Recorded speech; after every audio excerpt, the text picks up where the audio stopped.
আসসালামু আলাইকুম। আমি এটা যেটা আমার হাতে আছে আশিফা হানি, তার সঙ্গে আপনার আদা কুচি মিশানো আছে। এটা শীতকালে গলা খুশখুশি করা বা সর্দি বা কাশি তাদের ক্ষেত্রে খুব ভালো কাজ করে। বাচ্চাদের ক্ষেত্রেও খাওয়ানো যায় যদি আমরা আদাটাকে থেতো করি। এখানে আমি নিয়ে এসেছি এই আদা, এই যে দেখা যাচ্ছে আদা আর মধু। মধুটা পিওর মধু। আশিফা মধু সম্পর্কে সবাই জানে যে এই মধু স্বাদে অতুলনীয়। আমি একটা খাচ্ছি।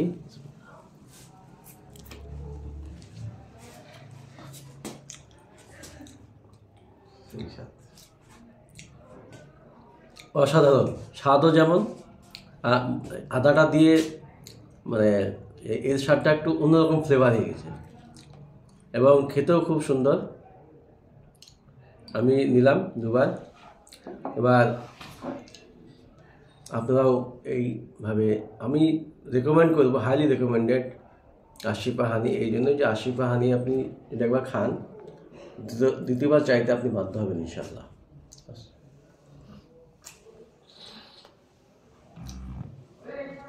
Thank you. তো আপনারাও আপনাদের মধু, আমাদের নবী যেমন প্রতিদিন খেতেন,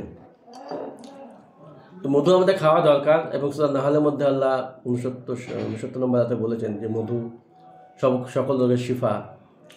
তো মধুর অনেক উপকার রয়েছে। আমরা এই ম্যাগাজিনে কিন্তু আমরা প্রকাশ করেছি মধু সম্পর্কে।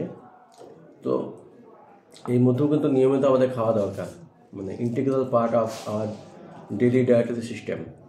তো সেখানে মানুষ আসল মধু খুঁজে পায় না, ডাবল বা অন্য কোম্পানি খায়, কিন্তু সেক্ষেত্রে মধুর পিওরিটি নিয়ে মানুষের অনেকের কোশ্চেন থেকে যায়।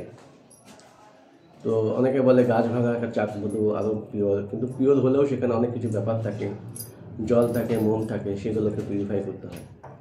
তো এই মধু আমি আমাদের সুদূর মালদা থেকে এবং কলকাতা থেকে 2 ভাই এসছেন, তাদেরকে বলবো একটু টেস্ট করে দেখেন।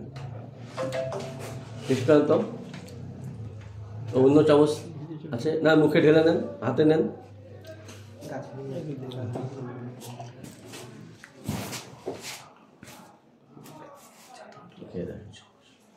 অসাধারণ টেস্ট।